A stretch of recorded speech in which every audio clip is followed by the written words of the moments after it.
I need to know what's in your heart, how you feel about the decisions that we're trying to make together. What's your input?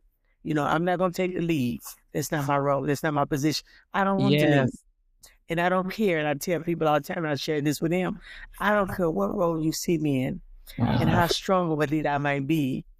Every woman in her position that knows her position wants to be led. Yes.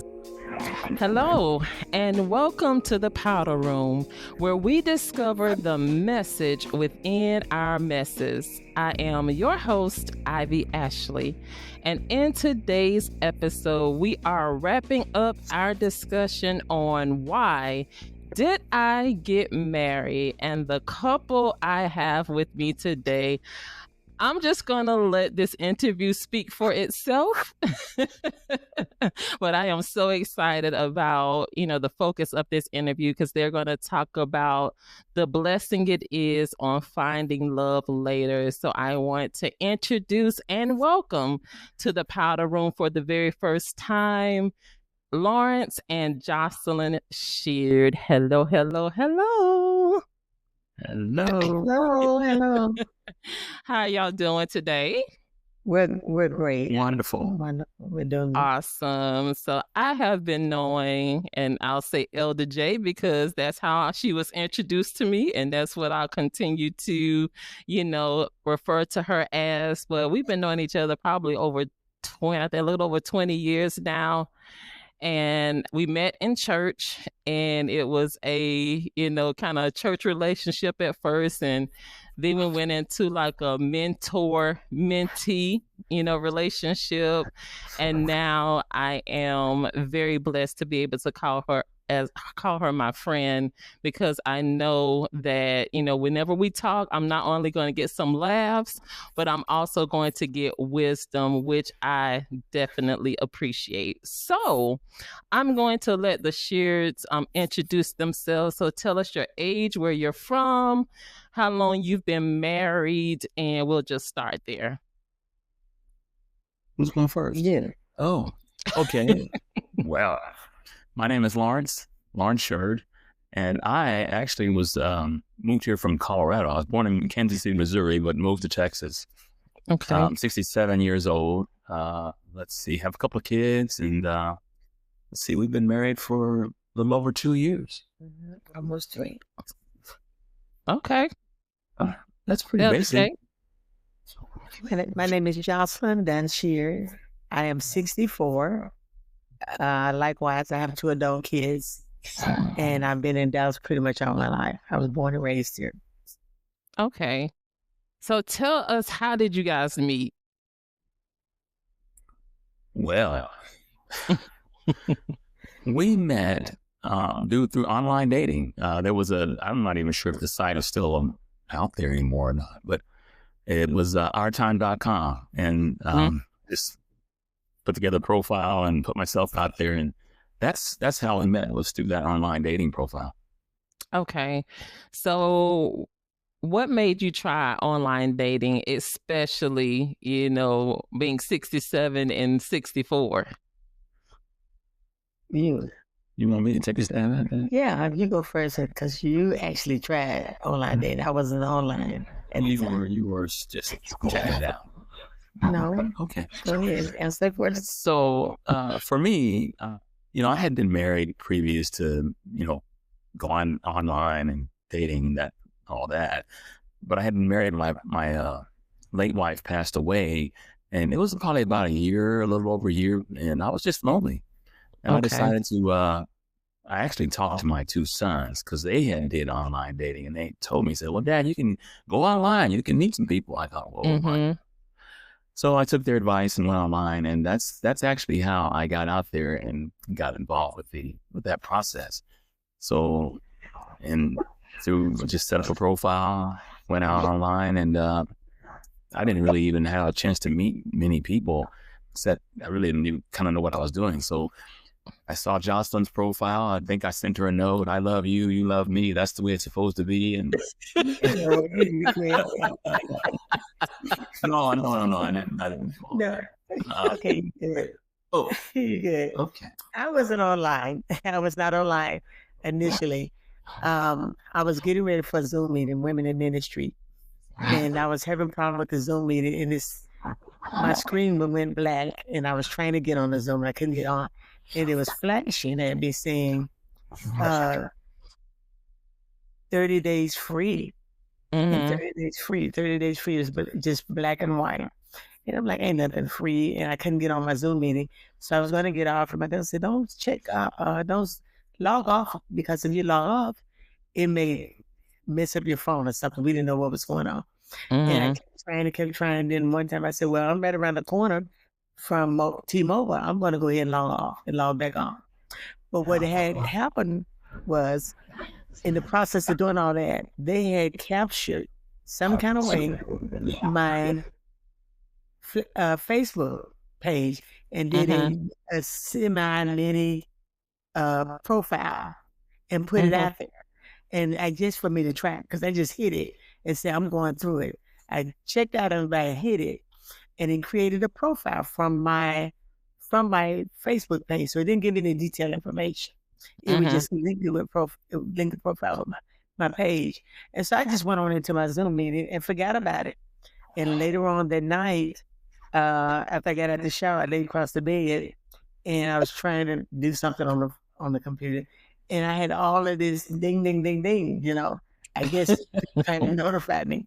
And I'm like, these old cooks, these folks don't know nothing about no dating. And well, I didn't even see you at the time. So, but you're an old cook, right? I still ain't lying. So I clicked on it and I saw a couple of old dudes and I'm like, man, this and then.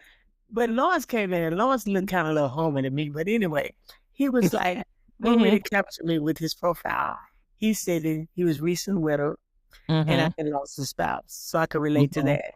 And he said that he wasn't interested in anything serious. I was definitely there. So I'm like, okay. I felt safe. And he said he just wanted to meet somebody to hang out with and do things with, go to the movie, go to dinner. Okay, all that checked them 3 boxes I had. I'm like, okay, maybe this is an opportunity to share with him about grief. And so that what caused me to respond back to him. But I also let him know that I'm not interested in online dating. If we were going to communicate, we need to exchange numbers. And that's what we did. Okay. So I understand, because it's a lot of apprehension, about online dating, period.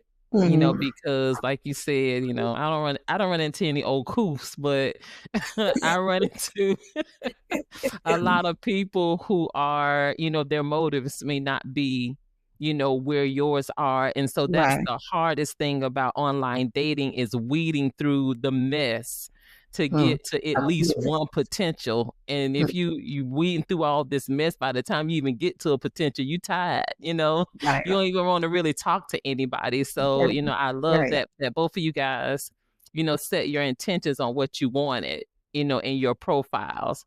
So, all right, neither one of y'all was looking for something serious. No, not at all. But you're married. So how did you get from I just want to get something to eat to I do?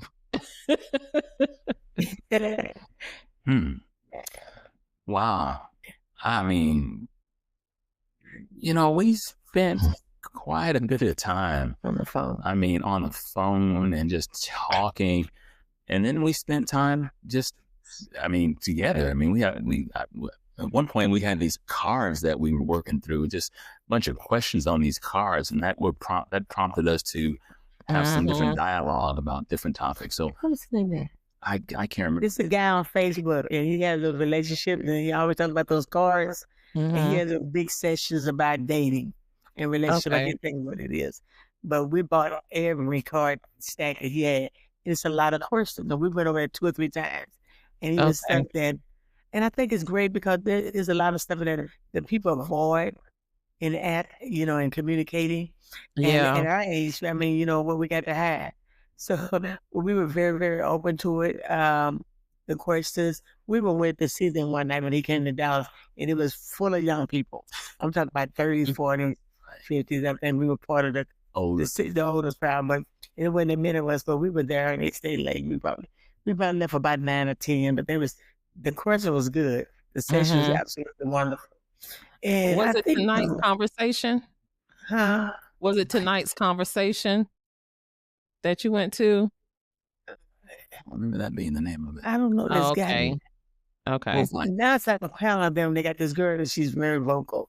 Yeah, I think it's tonight's conversation with I Ace think the Metaphor. Yeah. Ace Metaphor.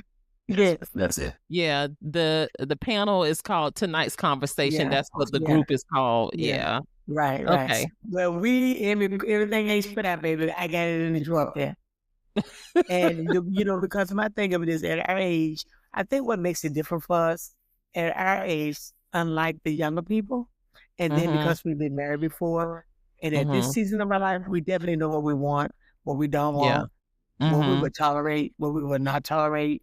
And if you're not there, then you would be like, Pastor Robson used to say, it's like spitting in the wind. The thing of it is, you have to know who you are, whose you are, what you want, what you don't want, and what you would tolerate. One of the key things for us, that when we got together, we knew that it was going to be a serious move for us. We had to make this commitment to each other, that we will always be open, transparent. What's the other one? Open, honest, and transparent. We have to be open, honest, and transparent. I don't need you to shoot me nothing that ain't real. I'm not going to shoot you nothing that's real. Because nobody going to get us whooping because we don't lie. Don't lie. I can't deal with liars. I divorced because of a lie. So we have to be open, honest, and transparent. And we're there.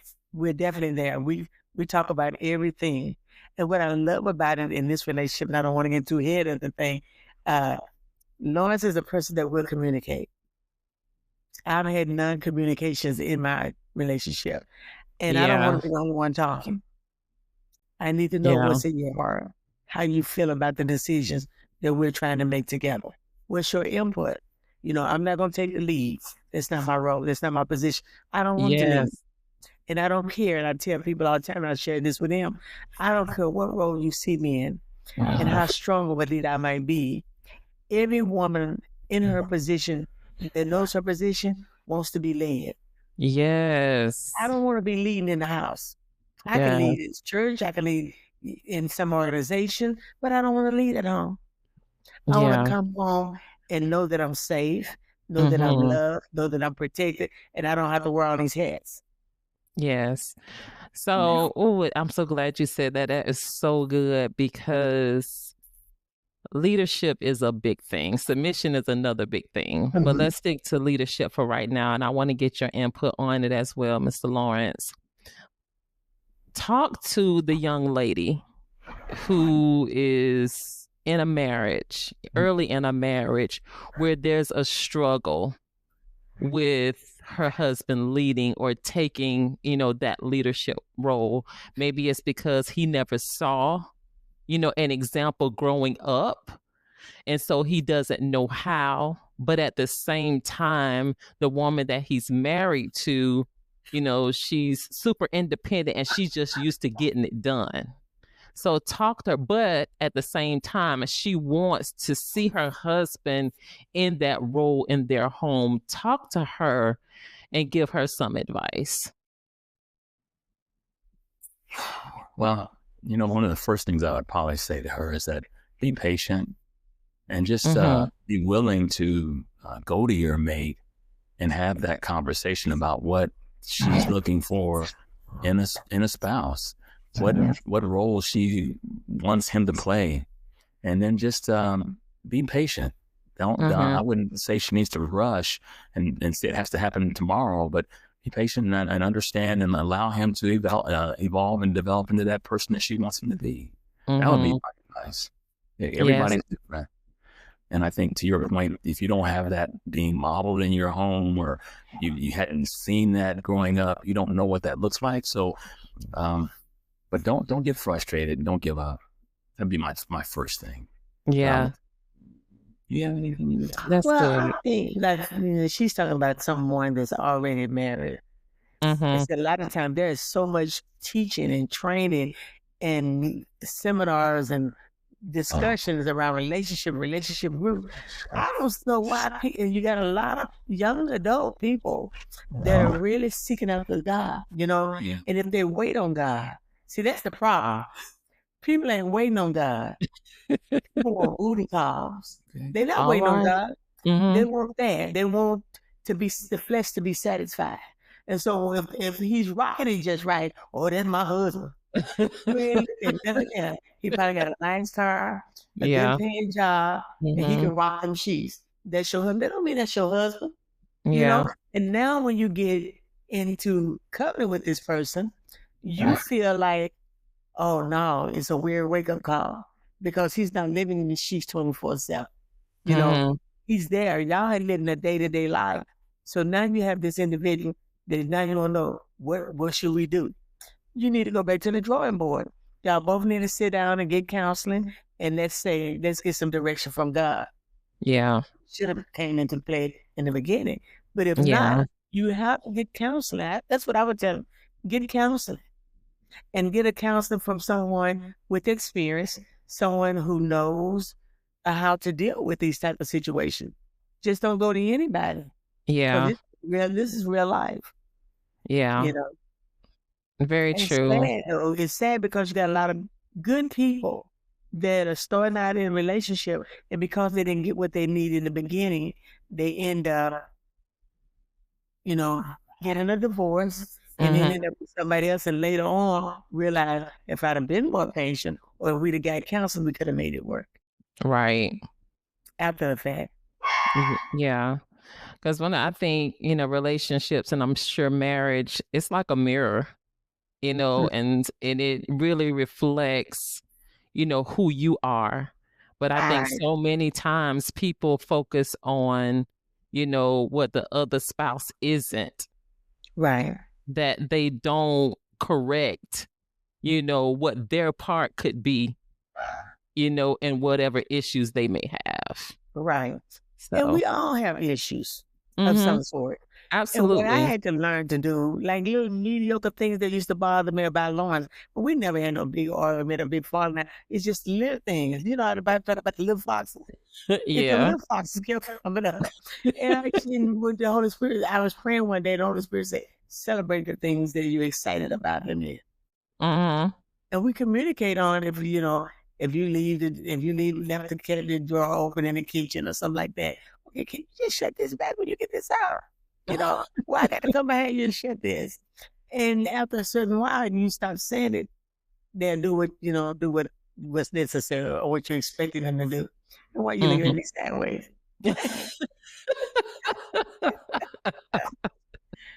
Yeah, you have to be patient, be careful, but at the same time, you model examples. If you're the type of person, like you may have one that's not so tidy and another person that's tidy, you keep picking up. Now, after a while, you ought to get a clue. Right. You know, you keep sweeping, you keep dusting. I mean, like my Aunt May used to say, brooms and dustpans, they're not prejudiced. They're not just for women. Right. They're not picking it out. A broom will let you pick it up just like it let me pick it up. So you learn to do things together. And that's one of the things I can appreciate about our marriage is we love doing things together. I don't care what it is. We love doing things together. Awesome.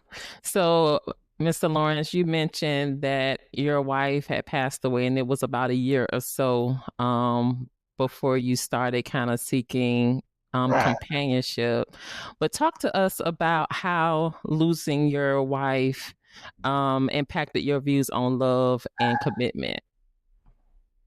Well, my wife was sick for several years before she passed away. So I found myself in that caregiver role, you know. Okay. And because my kids, my two sons, were not anywhere close in proximity, I mean, I had to take that role on by myself for the most part. So I think that prepped me, and that caregiver role prepped me in a sense to understand that I had to put her needs before my needs. And I think that kind of opened up my heart and my spirit to my relationship with it. And again, I wasn't looking to be married again, but you know, when I did get married with Joycelyn, I found myself in that space of, you know, again, putting her needs before mine. I think that just, I don't know if you felt that at all, but it seemed like that was a better place for me to be in. Right. And I thought that was so sweet. Yeah. Would you say you were still in the process of grieving when you guys met? Yeah, I don't know. Grieving, that's a good question for me. And I've done a little bit of research on grieving. I think you don't stop grieving. Grieving doesn't go away totally. So I share this with Joycelyn, that there are things that I call triggers. Sometimes things just will come up, whether it be get a call from somebody, or I'll be looking through some information and it'll remind me of my prior marriage. And so no, I didn't stop grieving. It just again, for me, it was, and one of the biggest things for me with the grieving process was loneliness. After she passed away, that's the whole companionship that Joycelyn was talking about. That was very real to me. I just needed to. I mean, I have a house that I was just, me, and I had 2 dogs at the time, and it was just me and those dogs. It was like, wow, I got to get out of here before I go absolutely crazy. So that was important. Just getting out, trying to get some companionship, and getting on with my life. Awesome. Anything you want to add to, anything that you noticed about him during that process when you guys met and you discussed? Well, when I met Lawrence, he was still going to the grief classes. He was still doing the grief classes. And I asked him, do you want me to go with you? And I know that there's time that he maybe needed to be alone. He also went to one where he was a spokesperson. And I went to that one, and it was really, really good. It was really, really good. And he, he had a picture of her. He took the picture, and he, talked about her and some of the stuff that, that they experienced her encounter before and death. So it was really, really good. I think it helped him a lot. Okay. Yeah. So he did have triggers. I can remember, like, I can tell when he get real quiet. He's a quiet person anyway, pretty much. But we got to the point where he was opening up and talking. And I can tell when something is bothering him or he had a trigger or something. And I said, "Are you okay?" Because he get real quiet. And like he said, I said, "You okay?" And at first I thought it was something I said or something I did. I had to be a loose ship of that. And so he says, "No, you mentioned to me, was I okay such and such a day 2 days ago? It was her birthday, or it might have been an anniversary day or something like that." He's kind of quiet because he's kind of reprocessing everything. Yeah. So I did say, I don't notice much of that anymore. Unless he's out there with them lawnmowers going through it, but no, I don't notice any of that. I think that's so awesome that, you were able to, honor, allow him to, still grieve and process and honor that, relationship. Because, I see so much craziness on social media about how people argue about, a spouse that has deceased, like, no, you can't go to the funeral. No, I saw somebody arguing about ashes. And I'm just like, I mean, the person is gone. Right. So it's like, I mean, what do you think is going to happen? People have lives before meeting you. Grief still happens. Right. And so it's very good to see that, you honored, her memory, or allow him to keep honoring her memory, even though, you guys are married as well. Yeah. Yeah, like I was telling you that we're in full renovation, and there's some things of hers that I would definitely stay in this house, because this is where they started their family and, and raised their kids. And I mean, he's been here almost 30 years. And so we had talked about moving, but I think he's comfortable here, and I'm okay as long as I can make it my own. And I feel like I'm at home. So, I sort of did like what we did at the Potter's house when they built the church and wrote down scriptures. There's some things I put, like, this household was established in 1984 by them, along with scriptures in the different rooms. But yeah, I think this, I feel good here. You know, I don't feel like no ghost is coming. I don't feel like I have to contend with anything spiritual or whatever, Yeah. I feel like I'm at home, and I am. That's good. So Elder J, so I want to talk to you a little bit of pre-marriage and I want to remind you of something that you said Okay. when I did the single panel and we Okay. were talking about marriage. You said, and I won't quote, but something to the extent of Jesus would have to come down from heaven himself and tell me to get married. And I just want to know when he showed up. Oh, gosh. Oh, my goodness. So my question is, what made you say yes again after you had no intentions on ever getting married? And what's different? I was in a great place. Mm-hmm. I had got over all of that stuff. I went to counseling at Oak Cliff Bible Fellowship. I mean, I was going through some stuff, bad marriages, cheating, and all kind of craziness. And to be able to find somebody that loved God, somebody that want the same thing you want, someone that just wants to be love and love you and committed, and you committed to them, and again, like we said in the beginning, to someone to hang out with and have a good time. Someone I can pray with or discuss the scriptures or go to church with.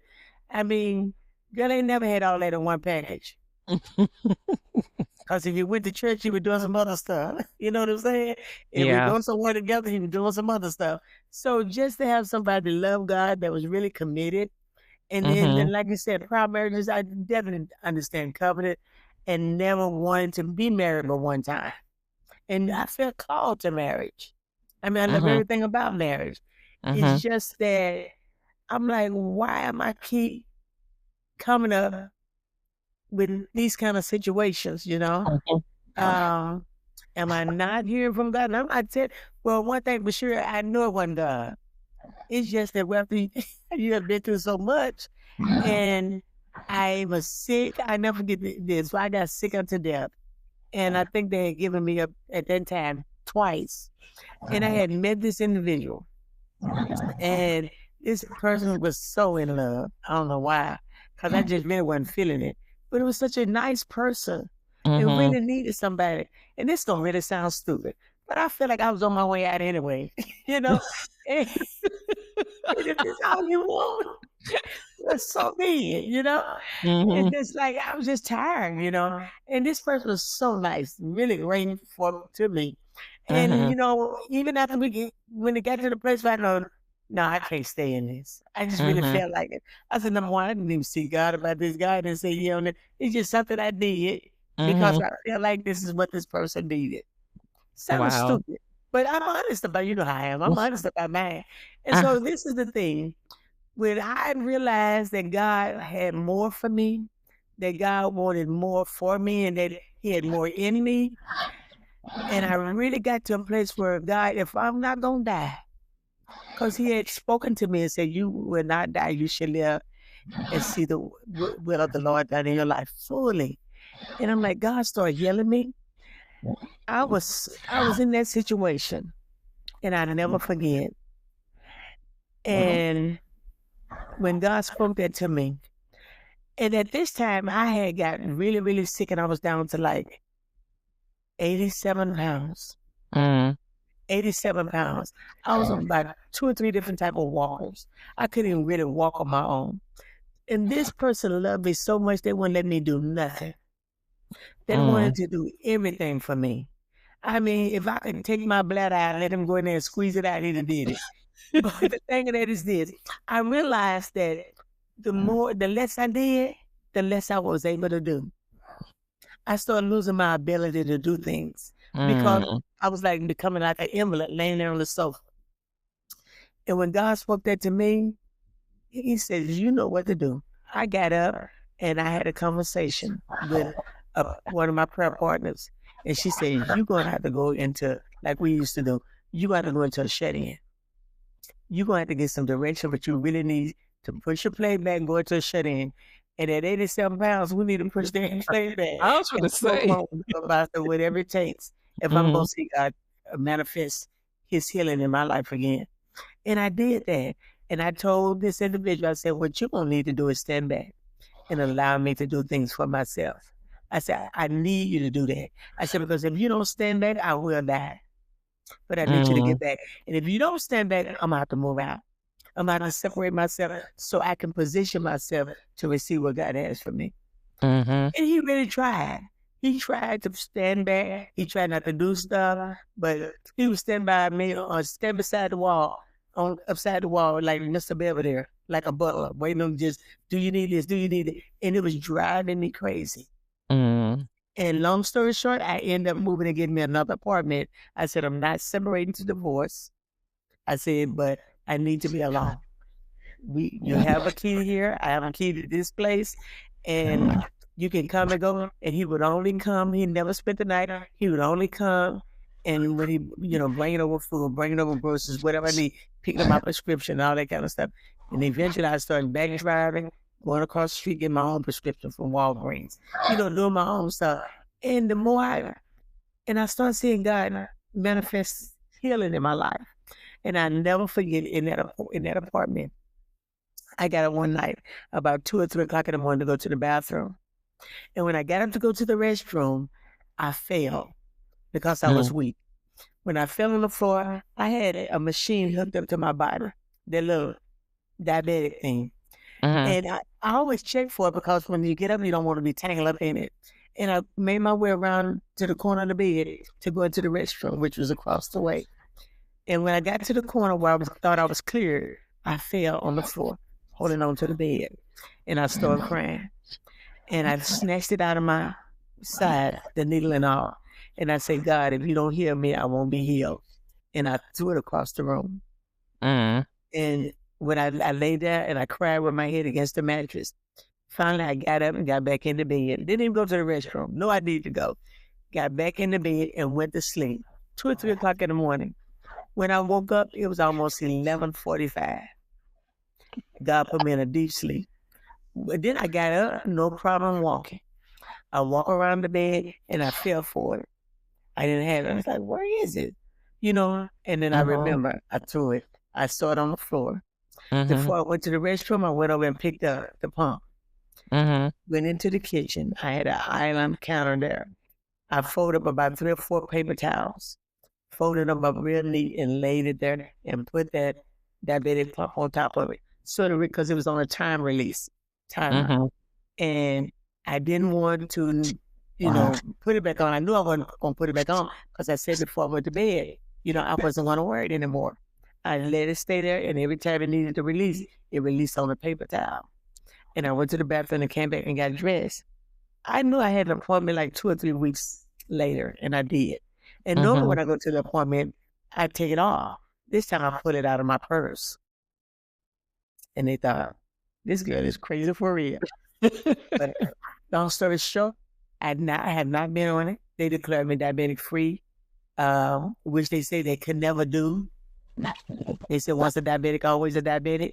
But the lady that flew in to see me from out of state, she was at the top of the game. And she said, this sounds crazy. She said, but if I come back in a month and my number was registered at a 5, and I always have been for like 4 months. And she said, if I come back and you at a 5, I would personally declare you diabetic free. It's been 4 years ago. And I haven't had any insulin or anything, no medicine or anything. That's awesome. And then I knew from that point, I needed to be out there relationship. Free. He cried like a baby, but I told him, I said, if you allow me to be free, God's going to bless you with somebody wonderful. She used to call and pray for me almost every night, but she's absolutely wonderful for him. That's good. Wow. So would you like to tell the people how many times you've been married? I married my kid's father when I was 18. We grew up in a Pentecostal church. And we were together when we went overseas. We was over there almost 5 or 6 years.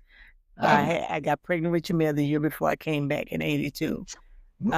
Then while Jamel was 2 years old, Jamel was 18 months. Jatavi was 2 months old. We divorced. He was cheating. He was doing all kind of crazy stuff. And then we divorced. Of course, at that, I married Conrad. Conrad and I was together almost 10 years. He died of AIDS. He got diagnosed with AIDS. Oh God, we hadn't even been married a year. I think it was 8 months into the marriage. He was diagnosed HIV positive. Oh, wow. He lived like 2 or 3 years after that. And no. He lived almost 10 years. Yeah. And anyway, he died of AIDS. And my kids at that time, Jamel was about 12, and she's 2 years under him, so she was 10. So Conrad died. He's been dead about 30 years now. And after Conrad, I married Cliff Johnson from St. Louis, Missouri. We was going to a church in Irving. It was a Seventh-day Adventist church. And I was in that marriage about 8-10 years when the divorce was final. And again, there was infidelity and all kind of stuff he was doing. And after that, then I ran into the young man from D.C., Maryland area. He was a 30-year, retired 30 years from in the medical profession. And his end of his job, he was doing paramedic, which is what he do here in Dallas now. But yeah, so then I married Mr. Sheard. And I tell him all the time, I wished I had met him all those years ago. While people say with me, and I'm almost in Shawshank.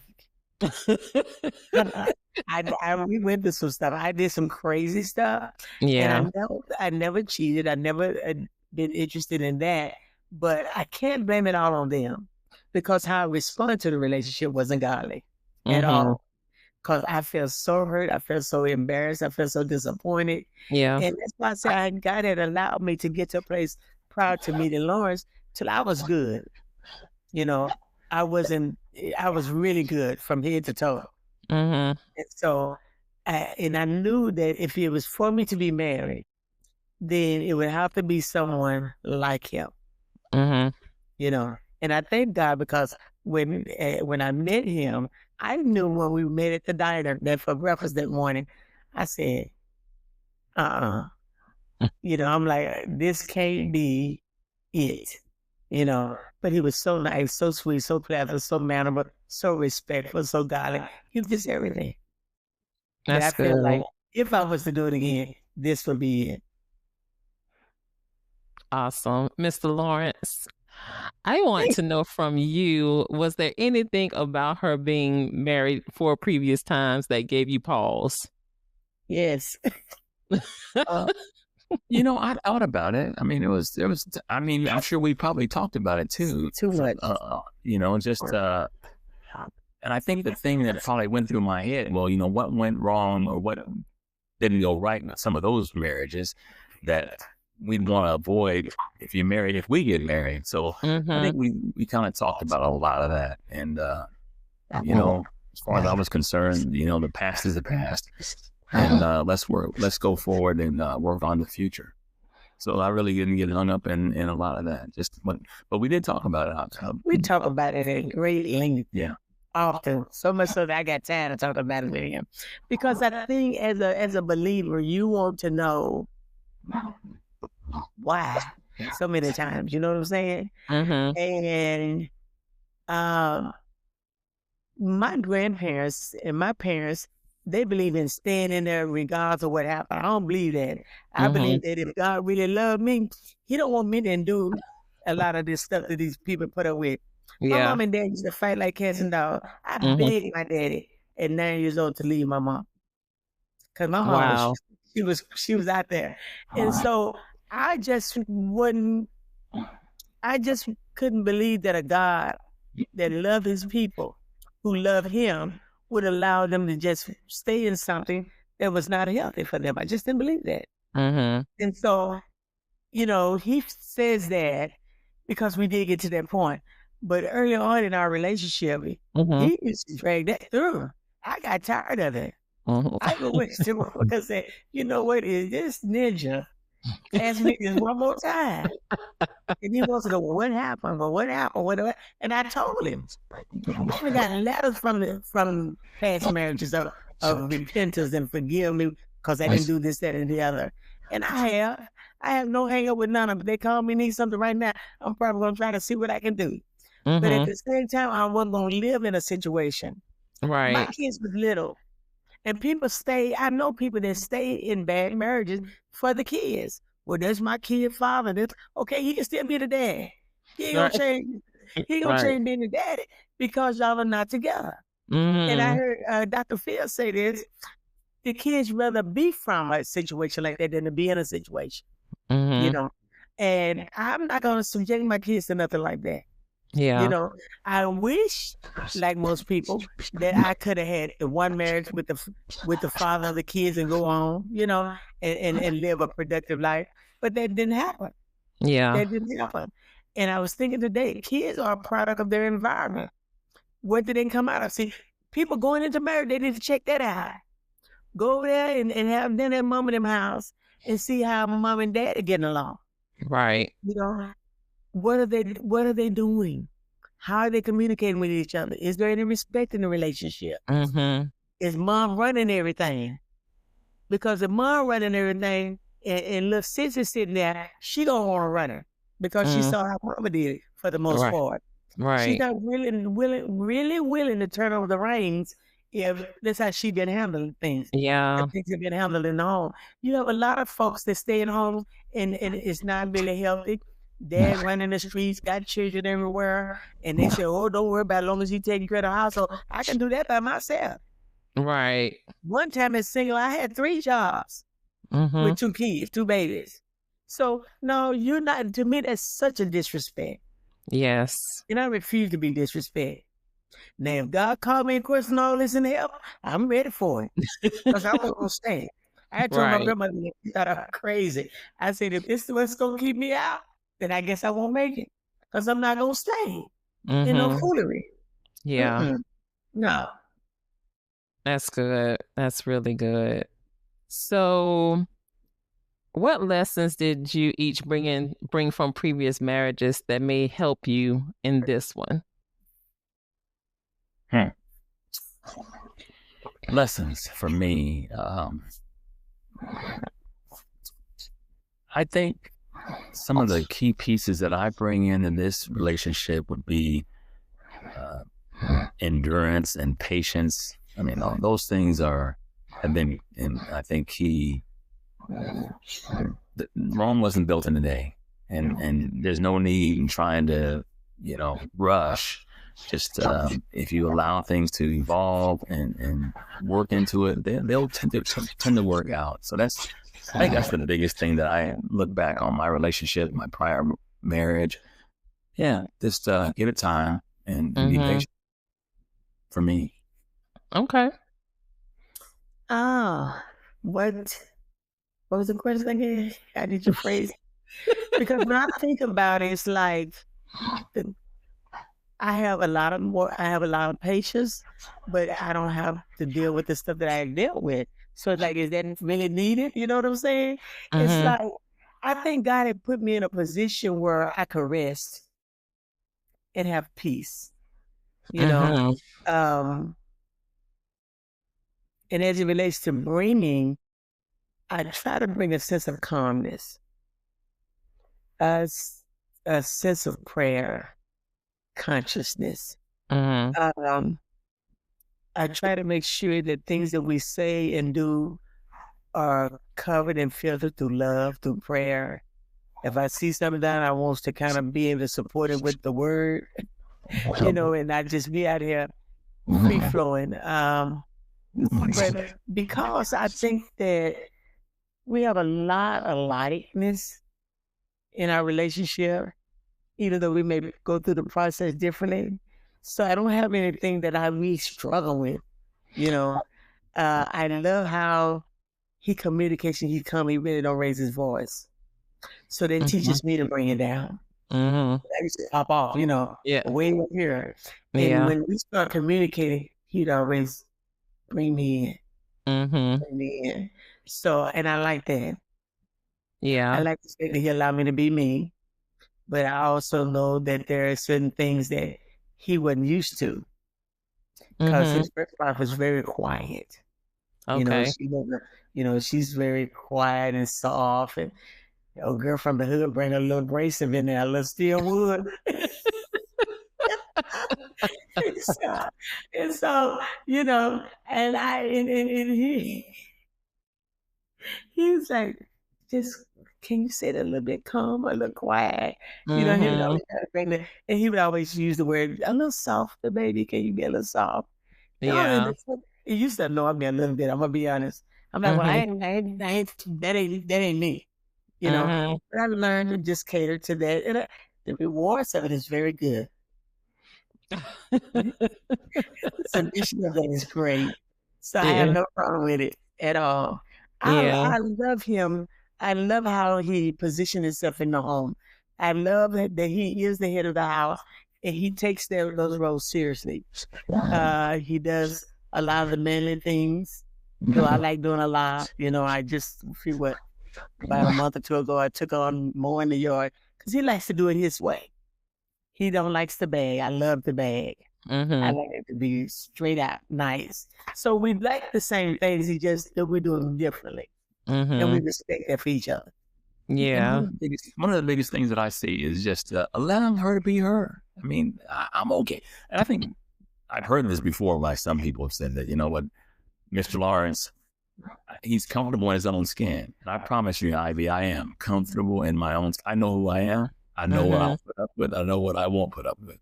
But I let Joycelyn be Joycelyn, and I'm okay with it. Just give her own space, and she seems to flourish. And mow the lawn. If you want to mow the lawn and back the grass, and go ahead. Help yourself.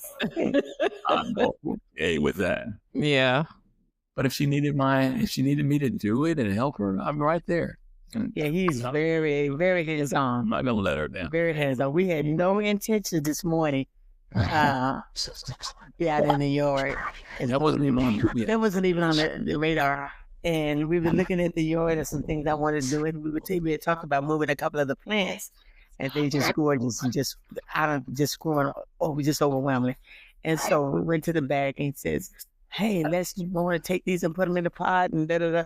I was supposed to be in the kitchen making breakfast. So we took the pots out and we washed them out and we started doing a lot of stuff. And before you know it, we've been out there maybe 30 minutes or more. Oh, at least. Left 30 to 45 minutes repotting 4 plants. So, and he just, I don't care what I decide to do, he's right there at it. When he does, I want to do it. He likes to work on lawnmowers.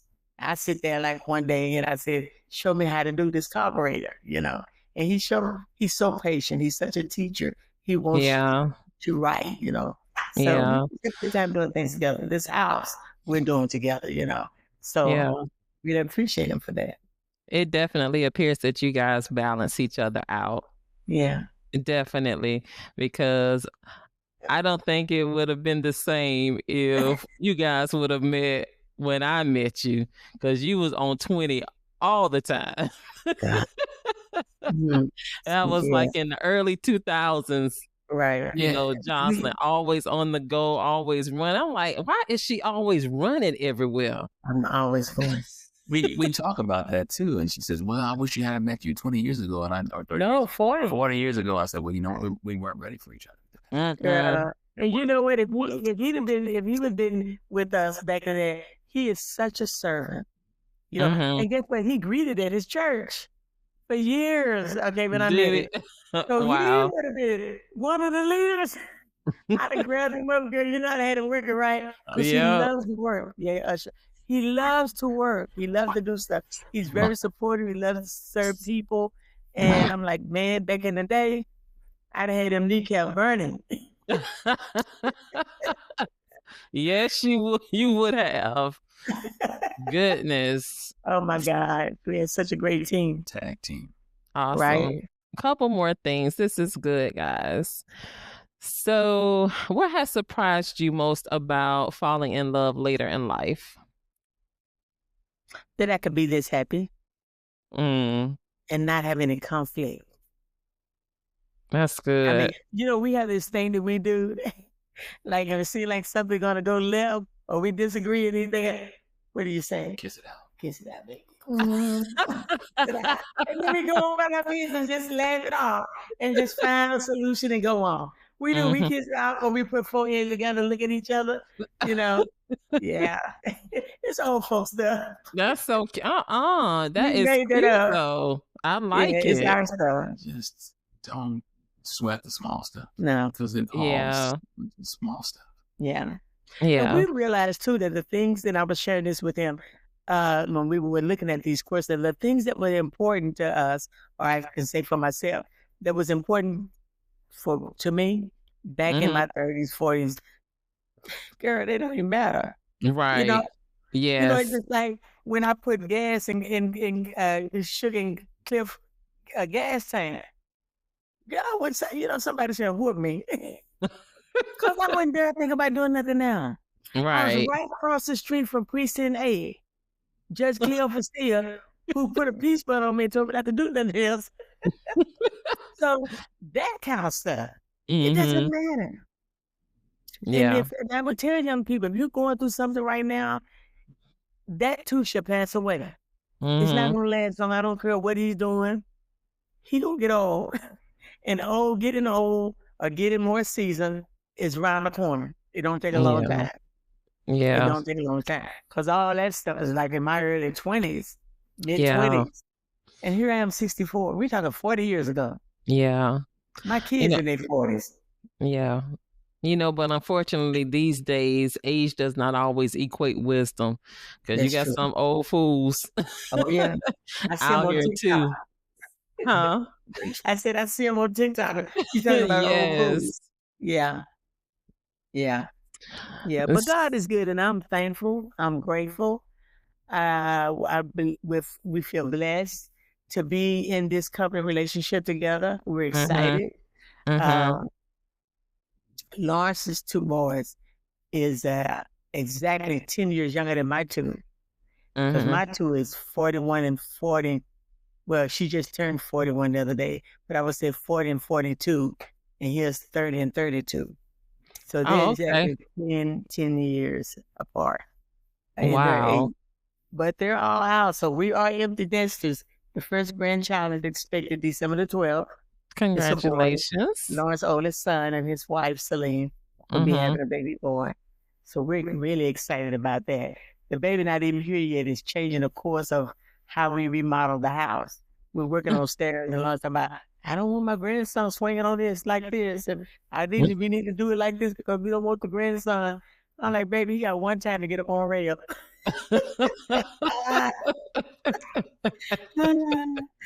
Yeah, well, we're excited. We're excited. We just pray for a healthy baby.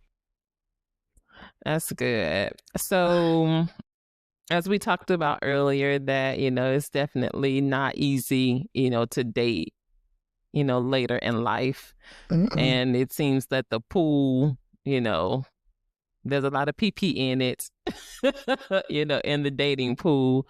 So what advice would you give someone over 50 who's afraid to try again?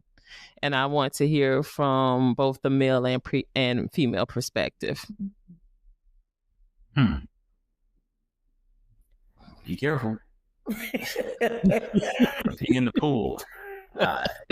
I'll say proceed with caution. I don't know if I shared this. I'm not sure if Joycelyn put it in the profile or if you knew this, but before I went on that online dating thing, I don't like talk to my sons, but I talked to my oldest sister. And my oldest sister's, she's 10 years older than I am. And I was telling her about my sons that talked about this online dating thing. She said, well, yeah, that's not a bad thing to do. There was a guy, and she lives in California.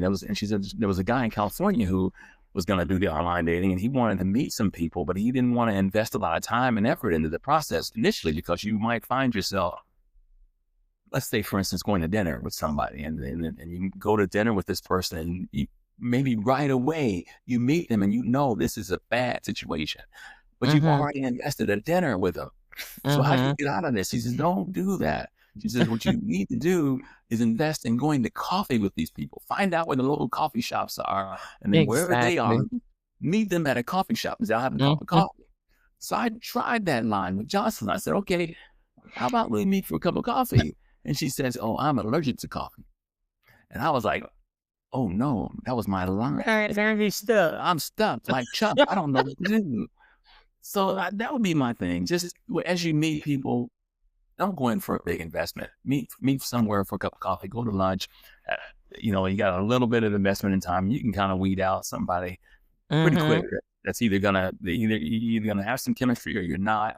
And just move on. There's other people out there, but I just say don't get tangled in the weeds. Girl, when he told me about that coffee, the first thing I said, he is cheap. If you worrying about spending some money, I said, because I am. I ain't never missed a meal. I can pay for my own meal. As a matter of fact, I'll buy you breakfast. I said, but I'm not going to no coffee. I'm allergic to coffee, and I am. I'm not doing that. I said, I did not know that. Huh? I did not know you was allergic to coffee. Oh my God, man. So we had to settle on breakfast that first meeting. It's right across the way over here. Yeah. And the breakfast. It was wonderful. We had talked so much prior to the breakfast that really deal with the 5 love languages. And I had a book, a male, it was for the men, but I had the other books, I had all the books, and it was a brand new book. And we had talked about it, and I had bought it to him when I met him, and I wrote in it and gave it to her as a gift. But yeah, so no, I don't do coffee. So do you have any advice for them? Oh, the advice for them is proceed with caution, like you said. Be prayerful. Definitely be prayerful. And I hate the word Toastmaster. When you're going into a situation, I'm not really for all those questions online. I'm not. Communicating. Because I don't have a problem giving you my number because I know how to block you. You know what I'm saying? Right. But ask all the right questions. If you see something, don't just slide over it. It'll work it out. It'll be all right. No, it won't be all right. It's going to magnify. If it bothers you, if there's something you don't understand, talk about it. Don't just accept anything. The main thing you want somebody, and I'm not trying to be super spiritual, but that is key. You want a godly person. I ain't talking about a religious person. I'm not talking about a person just going to church. I'm talking about a person that seeks God and really wants some direction for not just you hear him or her, but for the relationship as a whole. Yes. You want that. You want that because you would end up with Fred and let me go. Yeah. Well, I think it's important to say with that religion versus relationship. Exactly. Don't expect the relationship to look like yours. Right. You know what I'm saying? Because I think, we miss good people because we think that they have to have that form. That's been so ingrained into those of us who have that holiness, background. He got to speak in tongues. He got to, be his pastor armor bearer. He can be all of that and still beat your behind when you go to the house. Right. So we have to use discernment. Right. Absolutely. When we're talking about someone that we want to spend the rest of our lives with. Right. And don't be afraid to, be accountable to somebody. Right. None of us are too old to be accountable to someone. Exactly. And if you are, then stay single. Right. Single is not a bad life. No, it's not. It's not a bad life at all. I mean, it's just like in marriage, you have pros and cons, and single life, same thing. Right. So only thing is you don't have the headache of another person. You don't have that. But and if, the thing of it is you don't want to have to take those journeys like I took, 5 or more. But the thing of it is you just have to be patient, be prayerful, and wait on God. And folks don't want to wait. Yeah. I ended up in a couple of them because I didn't want to wait. Yeah. But I didn't have no problem leaving. I had such an anointing. Such an anointing for getting up and go. It was like God was anointed. You hear me? Yes. When crazy stuff hit me, God always anointed me and give me stuff. All right, we are almost done. But before we go, I want to talk about intimacy a little bit. Okay. So, two things. One is, how do you keep the romance alive and prioritize physical connection? Why are you looking like that, Elder J? Should I go first? And you want to go first? If you go first, I won't get a word in it. No, I'm gonna Yes, say sir. this. I'm gonna be real short and brief. Okay. How do we, and we talk about this all the time. How do we keep the intimacy alive? Mm-hmm. We foreplay every day, all day long. Meaning a kiss, a touch, a rub. Okay. You know, Yeah. to us that's foreplay. Mm-hmm. When we rub our foreheads together or our nose, or we Yeah. kiss it out, and we Mm-hmm. may go on. He may pat me, hit me, or I may rub his back. I was Mm-hmm. always, because I'm physical touch is one of my things, you know. So I'm gonna touch him all day long. Mm-hmm. I'm gonna touch him. It's just I had it, and I Mm-hmm. enjoyed it. Yes. Now go ahead. Was that something you had to get used to, or you was okay with that from the beginning? That I had Yeah. been used to. Yeah, her saying. I always went physical, but go ahead. As far as the physical touch, Jocelyn's primary love language is physical touch. Right. And my wife's love language, primary love language, was not. So it did take a little getting used to that, you know, just Okay. the hands and just the all over you kind of thing. But I know she likes that. She loves to be touched and held and Yeah. hugged on and kissed. So I got used to it. Okay. Awesome. And what are some myths or assumptions about sex after 60 would you like to debunk? So what do you think people think about sex after 60? So I want you to give us the real deal. I think some people feel that their sex after 60 is dead. It doesn't They exist. don't exist. I think Billy thought that at 40, even at 40, I thought that. Oh, Ain't no way to where people ever say. Because I thought when I came to live with my grandmother, she was 62. How my Right. granddaddy wasn't doing nothing. Come on, right there. So I thought that, and that's the biggest. I don't know about them, but it ain't dead. I think it's more alive than when I was in my 30s or 40s. I really do. I am more engaging, more fiery. Oh God, longevity is longer.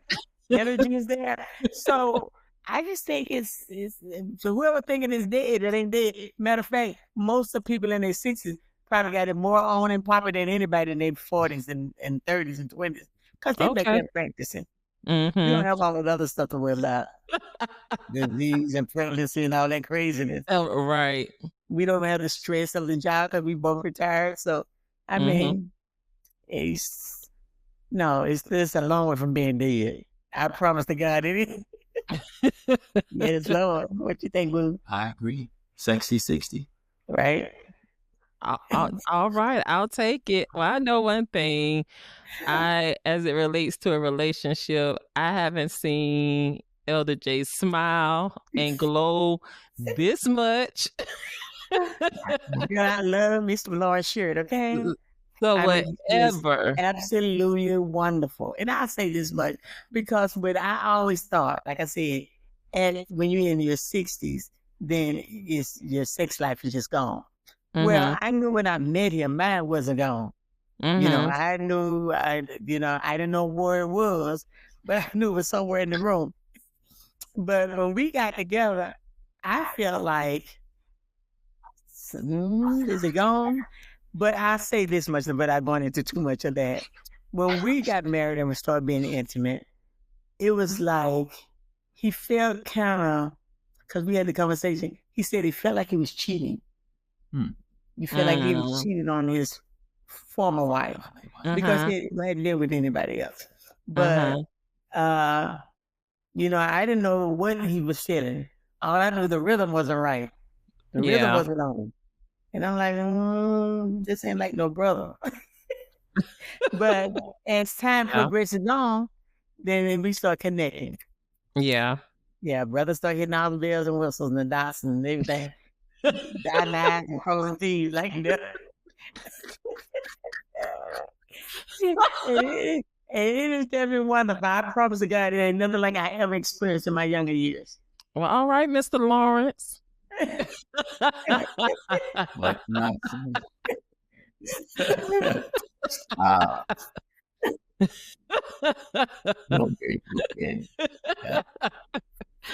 Oh, I love it. I love it. All right. Last question. Yes. Tell us why, or answer the following question. Why did I get married? And why do I continue to stay married?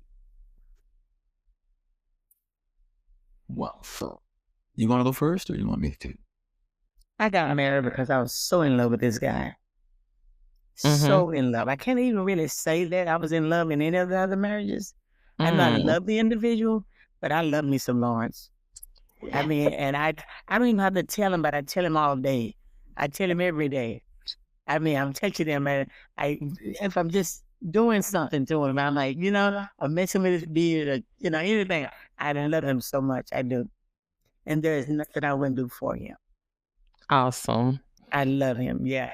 And I stay married because I know that when God brought him in my life, he allowed me to know that he didn't forget about me. Because it's always been my heart desire, is to be married to someone like him. Awesome. That's good.